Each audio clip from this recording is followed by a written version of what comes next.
Patrice Cioteau, bonjour. Bonjour Antoine. Alors dites-moi, je suis très heureux de vous recevoir sur un des nombreux plateaux SHV vidéo. On va commencer par une présentation rapide, même si beaucoup de monde vous connaissent. Vous êtes secrétaire général du comité régional équitation des Pays de la Loire. Vous avez une date, je crois, de création de cette société hippique. Oui, alors, les statuts révèlent la date de 1928 en création de la SHV. Ça va faire maintenant pratiquement 90 ans. Pratiquement 90 ans de SHV. Donc c'est une association solide, avec des bases solides, etc., qui, on en reparlera un petit peu plus tard, organise deux gros événements majeurs, entre autres. Il y a combien d'adhérents dans l'association? On compte environ 70 adhérents à l'année. D'accord. Ça bouge un petit peu ou tous Ça les ans, bouge, ça fluctue un petit peu, mais globalement, on reste sur cette hauteur de... D'accord.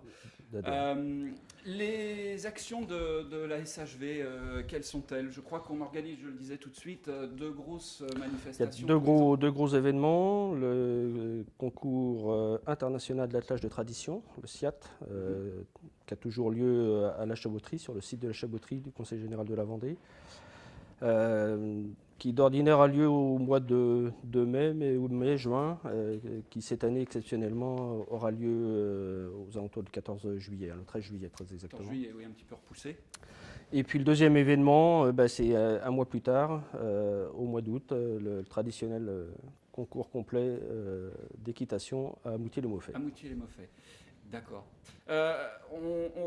J'aimerais insister un petit peu sur l'organisation de ces événements. C'est quoi l'utilité pour la Société hippique de la Vendée d'organiser de tels événements?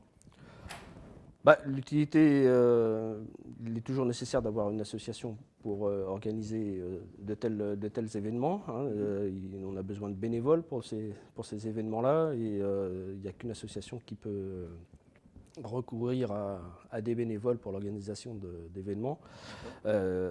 Après, la société hippique de la Vendée, donc forcément axée sur des événements autour du cheval. L'attelage de tradition, ça va être maintenant la 4e édition.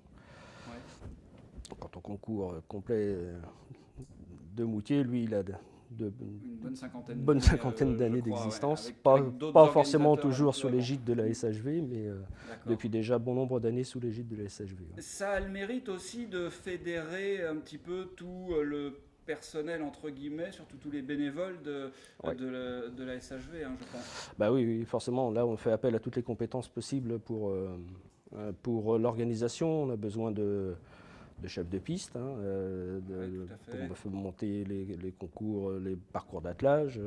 On a besoin de chefs de piste sur les concours de complet aussi. Oui, parce qu'en plus tout se mélange à Moutier-les-Mauffais. On a de l'attelage. On a aussi de l'attelage, oui.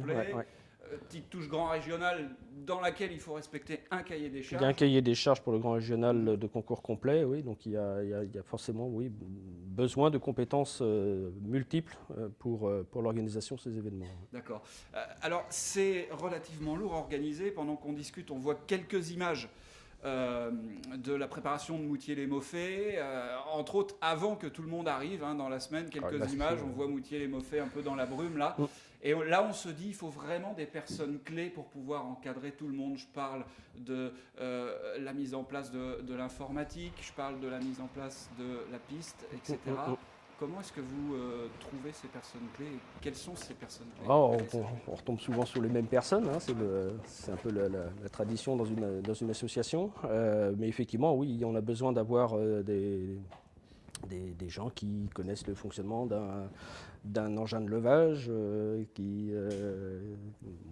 entre autres, pour la mise en place d'obstacles, que ce soit d'obstacles de marathon sur l'attelage ou des obstacles fixes en forêt. Faut pouvoir jouer de la tronçonneuse, faut pouvoir, effectivement, il nous faut des... Je pense aussi à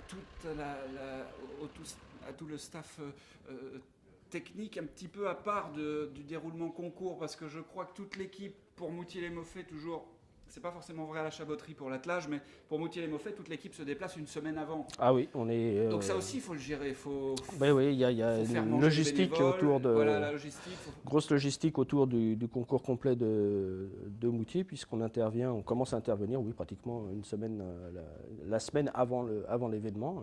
On est entre 7, 8, 10 personnes par jour. Donc il faut effectivement organiser un campement pour ceux qui sont sur place, il faut organiser l'intendance des personnes. Il faut gérer tout ça durant la semaine de façon à ce que nos bénévoles soient bien encadrés, bien mis. On parle de Moutier-les-Maufais, on a vu quelques images. Par rapport maintenant à l'attelage de tradition, à la Chaboterie, c'est un cadre un petit peu particulier. Plus particulier, on a une mise en place logistique qui est aussi assurée par le Conseil général de la Vendée, puisque nous sommes prestataires du Conseil général de la Vendée pour le cadre du SIAT, et dans les locaux, ou du moins sur le site appartenant également au Conseil général. Et on a une très très grosse assistance logistique du Conseil général pour la mise en place de tout ce qui est infrastructure, de barrières, de tout ce qui est nécessaire à canaliser les spectateurs. Ouais. Tout ça, c'est canalisé et mis en place par le Conseil général de la Vendée. Alors par contre, ça dure beaucoup moins longtemps que l'organisation de Moutier-les-Maufais. On a dit tout de suite, pratiquement une grosse semaine d'organisation sur le terrain, je parle pas de l'organisation pendant l'hiver, etc. Mais sur le terrain, une grosse semaine à Moutier-les-Maufais. Là, sur l'attelage de tradition, vous avez 2 jours. C'est 2 jours, hein. Ouais, c'est 2 jours. Il y a le parcours de routier à banaliser. Donc dans le concours d'attelage de tradition, il y a une phase de routier. Donc les attelages font entre 7 ou 15 km en extérieur, donc il y a besoin de baliser ce parcours. Et puis sur le site même, il y a un montage de parcours de baignabilité. Donc en 2 jours, là, on couvre les besoins sur le concours d'attelage. Avant de conclure, il vous faut, vous et les personnes clés de la SHV, je pense au président Guillemant, à Patrick Michaud évidemment, qu'on ne pouvait pas ne pas citer, il vous faut une vraie bonne connaissance du milieu, je veux dire, côté équitation, mais aussi un petit peu côté politique, entre guillemets. Oui, la politique, on a un président qui fait ça très bien. Côté technique, au niveau attelage, on a la chance d'avoir effectivement Patrick Michaud, qui maîtrise parfaitement ce domaine-là. Et puis après, sur le concours complet, on a aussi beaucoup de gens qui connaissent, beaucoup de bénévoles qui connaissent ce domaine. On a besoin qu'ils connaissent ce domaine parce qu'on a des commissaires aux obstacles, par exemple. Il faut savoir de quoi on parle quand on est commissaire à un obstacle. Donc, on a besoin de gens qui connaissent le milieu dans lequel on travaille. Ouais. D'accord. Bon, eh bien, écoutez, Patrice Château, merci beaucoup de nous avoir reçus. Et puis, bon courage pour les organisations de cette année 2014. Merci beaucoup. À bientôt. À bientôt.